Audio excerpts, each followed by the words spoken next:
Assalamualaikum warahmatullahi wabarakatuh.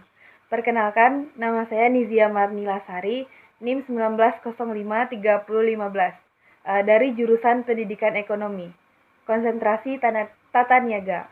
Baiklah, di sini saya akan menjelaskan 4 indikator.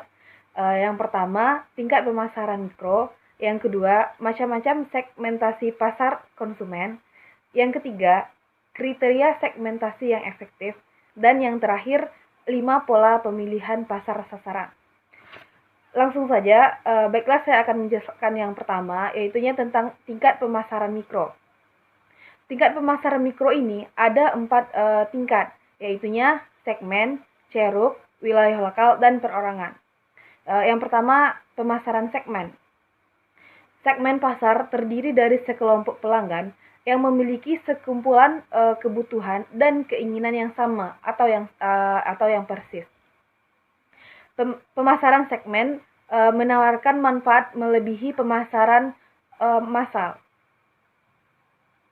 Perusahaan seringkali dapat merancang, memberi harga, melepaskan, dan menghantarkan produk atau jasa dengan lebih baik, dan juga dapat menyesuaikan program dan kegiatan pemasaran untuk mengalahkan pemasaran yang dilakukan pesaing-pesaing lainnya.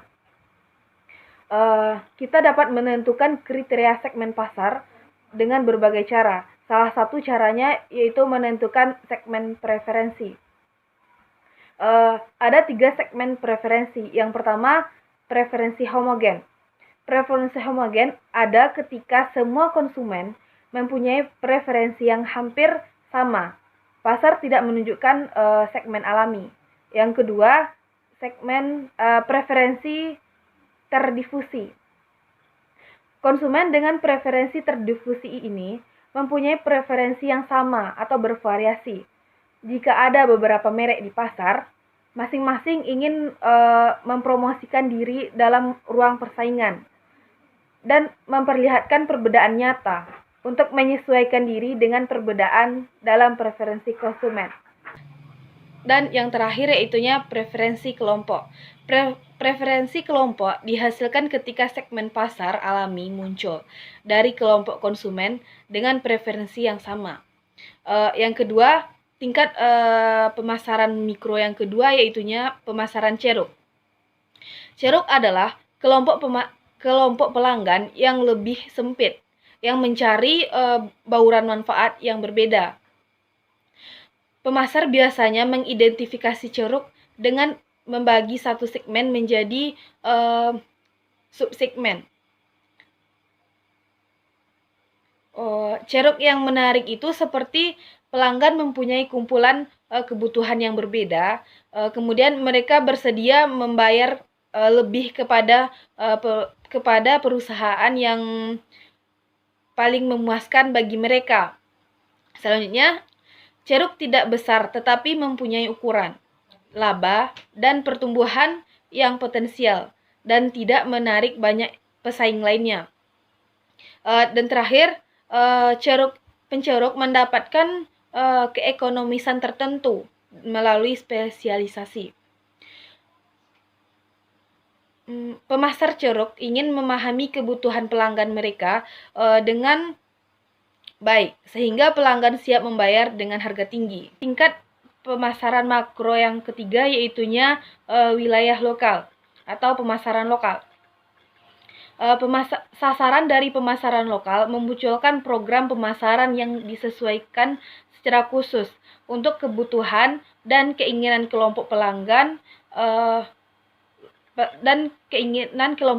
lokal di bidang perdagangan, lingkungan sekitar, serta bahan tokoh perorangan. Pemasaran lokal mencerminkan tren yang sedang tumbuh. Bisa juga sekarang ini disebut dengan pemasaran akar rumput. Kegiatan berkonsentrasi untuk berada sedekat mungkin dan secara pribadi serelevan mungkin dengan pelanggan individu. Yang terakhir, tingkat pemasaran mikro terakhir yaitunya pemasaran individual. Sekarang pelanggan mulai mengambil inisiatif untuk untuk melakukan pemasaran. Mereka lebih individual dalam menentukan apa yang ingin dibeli dan dengan bagaimana caranya mereka. Sekarang ini pelanggan lebih suka mencari informasi sendiri. Biasanya mereka searching di internet untuk mencari informasi dan evaluasi penawaran produk atau jasa, mengadakan dialog dengan pemasok, pengguna, dan kritikus produk. Dan dalam banyak kasus merancang produk yang mereka inginkan.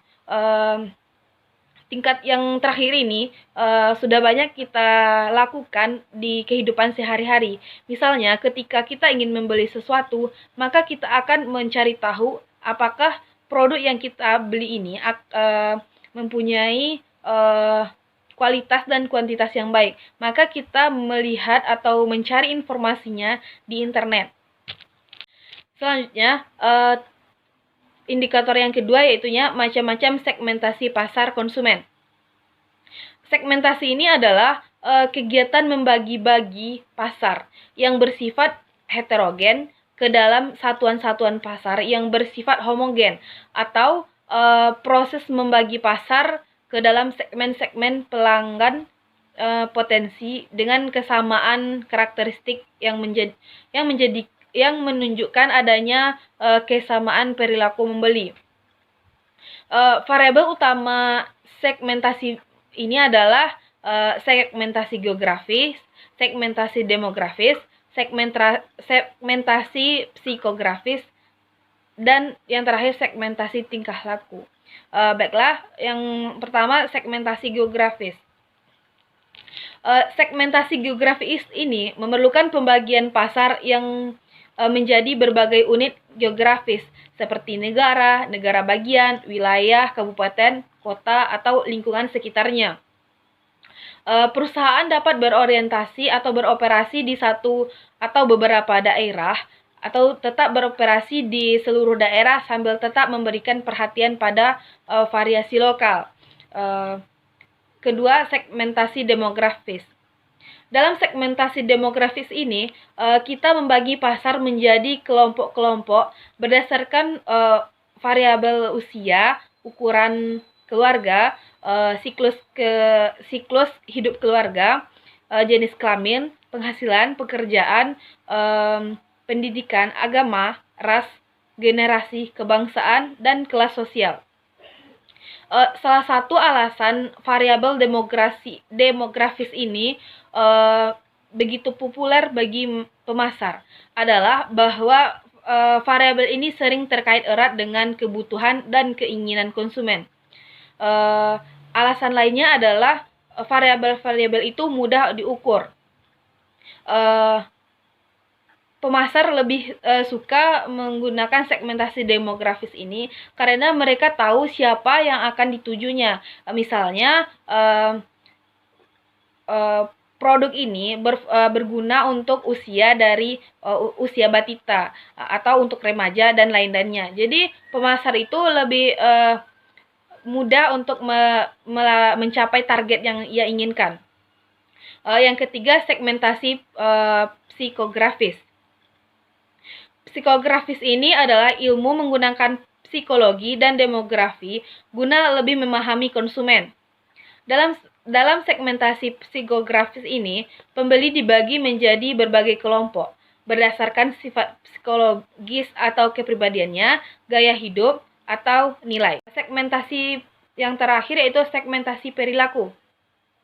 Dalam segmentasi perilaku ini, pemasar membagi pembeli menjadi beberapa kelompok berdasarkan pengetahuan, sikap, penggunaan, atau respon terhadap sebuah produk. Misalnya produknya seperti buku.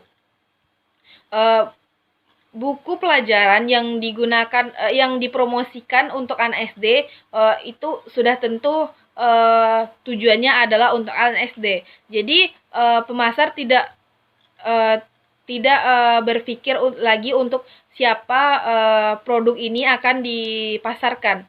Selanjutnya, indikator yang ketiga yaitunya kriteria segmentasi efektif. Tidak semua skema segmentasi bermanfaat, namun ada juga yang tidak efektif atau kurang bermanfaat. Agar segmentasi tersebut bermanfaat, maka segmen pasar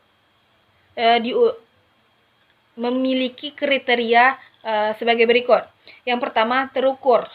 Terukur ini maksudnya adalah ukuran, daya beli, dan karakteristiknya segmennya dapat diukur. Yang kedua, substansi. Substansial, segmen cukup besar dan menguntungkan untuk dilayani. Dan yang ketiga, dapat diakses. Yaitunya segmen dapat dijangkau dan dilayani secara efektif. Yang keempat, dapat didiferensiasi. Segmen dapat dibedakan secara konseptual dan mempunyai respon yang berbeda terhadap elemen dan bauran pemasaran yang berbeda. Dan yang terakhir, dapat ditindaklanjuti. Program yang efektif dapat diformulasikan untuk menarik dan melayani segmen. Kemudian, indikator yang terakhir yaitunya 5 pola pemilihan segmen pasar. Yang pertama, konsentrasi segmen. Melalui konsentrasi segmen ini, perusahaan mendapatkan pengetahuan yang kuat tentang kebutuhan segmen dan kehadirannya di pasar akan kuat. Selain itu, perusahaan menikmati keekonomisan operasi melalui spesialisasi produk, distribusi, dan promosinya. Jika perusahaan memimpin segmen, perusahaan dapat menghasilkan tingkat pengembalian tinggi atas investasinya. Yang kedua yaitunya spesialisasi selektif. Perusahaan memilih jumlah segmen masing-masing secara objektif, menarik, dan tepat. Mungkin ada sedikit atau tidak ada energi antara segmen tersebut, tetapi masing-masing segmen menyajikan sebagai penghasil uang. Strategi multisegmen ini mempunyai kelebihan, yaitunya mendiferensiasi resiko perusahaan. Yang ketiga, spesialisasi produk. Perusahaan membuat produk tentunya yang kemudian dijual untuk ke beberapa segmen pasar. Tentunya produk tersebut, untuk apa produk tersebut kalau tidak untuk dijual? Jadi produk itu tujuannya adalah untuk dipasarkan kembali. Yang ketiga, segmentasi pasar. Perusahaan berkonsentrasi untuk melayani berbagai kebutuhan dari satu kelompok pelanggan tertentu. Seperti yang kita lihat bahwa pasar ini adalah tempat terjadinya pemasaran, terjadinya jual beli. Maka di pasar inilah semua bisa melayani kebutuhan perorangan atau kebutuhan individu atau kelompok. Yang terakhir, cakupan pasar penuh. Perusahaan berusaha melayani semua kelompok pelanggan dengan semua produk yang mungkin mereka perlukan. Hanya perusahaan yang sangat besar yang dapat melaksanakan strategi umum luar melalui pemasaran tanpa diferensiasi. Dalam pemasaran tanpa diferensiasi, perusahaan mengabaikan perbedaan segmen dan mengincar seluruh pasar dengan satu penawaran. Perusahaan merancang satu kelompok atau sebuah produk dan program pemasaran yang akan memberi produk tersebut citra yang unggul dan menarik jumlah pemberi terluas. Dan rancangan ini tergantung pada distribusi atau iklan massal. Pemasaran tanpa diferensiasi adalah contoh pemasaran untuk standarisasi dan produk massal dalam proses manufaktur. Dalam pemasaran terdiferensiasi, perusahaan beroperasi di beberapa segmen pasar dan merancang produk yang berbeda untuk setiap segmen. Pemasaran terdiferensiasi biasanya menciptakan lebih banyak total penjualan dibandingkan pemasaran tanpa diferensiasi. Baiklah, mungkin hanya itu yang dapat saya sampaikan. Mohon maaf atas kekurangannya. Salah dan janggal saya mohon maaf. Saya sudahi dengan Assalamualaikum warahmatullahi wabarakatuh.